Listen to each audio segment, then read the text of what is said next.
Dealerships always talk about how much money they're quote unquote losing on a car relative to their invoice price. As in, there's a couple other things playing into account when a dealership says we're losing money. Does he mean that he's selling it at invoice price? Does it mean that he's losing out on the holdback behind the invoice price? Did he actually lose money?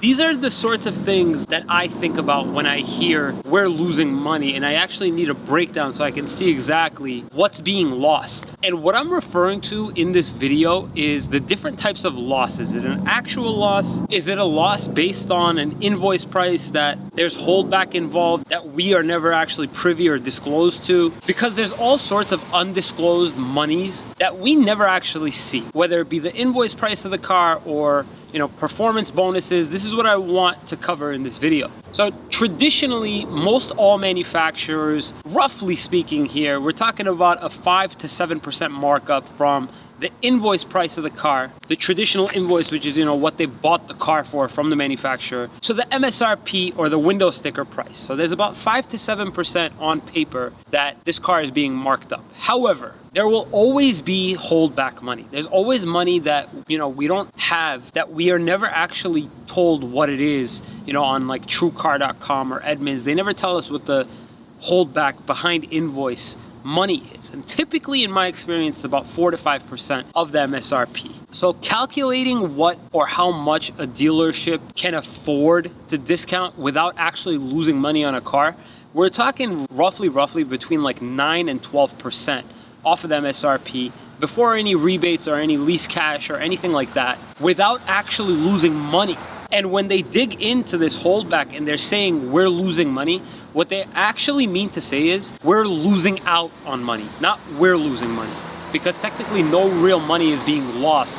It's being lost out on, as in this money could have been kept and pocketed. However, savvy enough shoppers will get down to the bottom, the rock bottom price, the bottom line price. What about the times where they actually lose money? And does that ever happen? In my experience, yes. And you might be thinking to yourself or asking yourself, why would they lose money on a car? I've been involved in multiple deals, multiple circumstances where the dealership will actually lose a couple thousand, a few $1,000s on a car. They're not doing this in the goodness of their heart. No dealership is gonna willingly lose money if there isn't some sort of other thing to compensate for that money that's quote unquote being lost.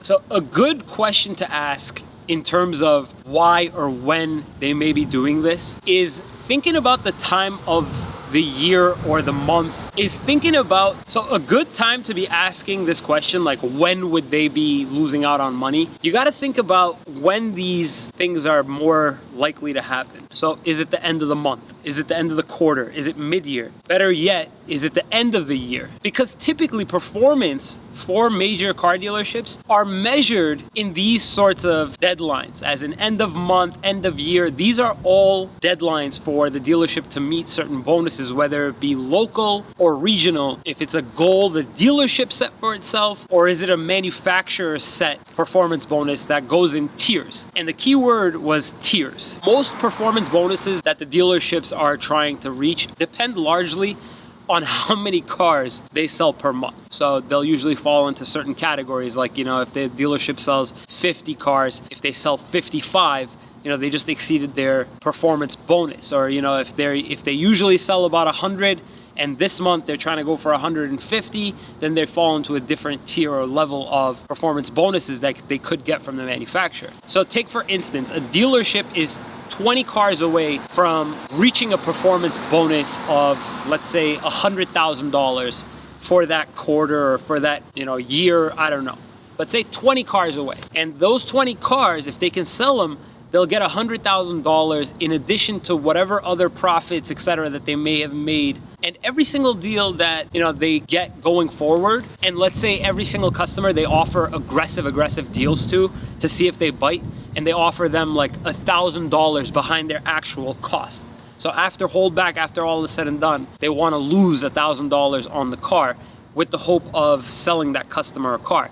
And they do this 20 times. That's $20,000 that's quote unquote lost to get them to their bonus of $100,000. So essentially they went behind $1,000 on on 20 cars, if not more, to reach a performance bonus that entitles them to $100,000. So really, the net profit was $80,000 for everything that they just did. And it doesn't always work like this, because not every car they're gonna actually lose money on. And to be honest, most of the time they're profiting on every single car. So if a dealership says, you know, we're losing $5,000 on this deal, God knows how that had been compensated the whole month. Because what you've got to do is set aside, let alone the actual performance bonuses, etc. You've got to look at it as a giant pool that every single sale for that month contributed to. So if that dealership sold 200 cars and, you know, they made a profit of $1,000,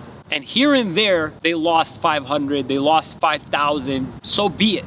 Because ultimately at the end of the month, when they write their checks to the manufacturer for the cars that they sold, they're still gonna be very much in the positive as far as profit goes. So no money is actually ever being lost when they say we're losing money, because it's always somehow, some way recuperated somehow. And to take the most advantage of this, you've gotta do the aggressive shopping, like the real hardcore shopping around, towards the end of the month, because at that point the dealership will know exactly, you know, how far away they may be from a different bracket or tier of performance bonus, or what they're trying to finish out the month with, depending on how many cars they sell. You know, what they're willing to do gets a lot clearer towards the end of the month, and luck has a lot to do with it. That's why, in order to maximize your potential savings, it's important to sort of pick out a day or two towards that end of the month or end of quarter, etc., where you feel out your luck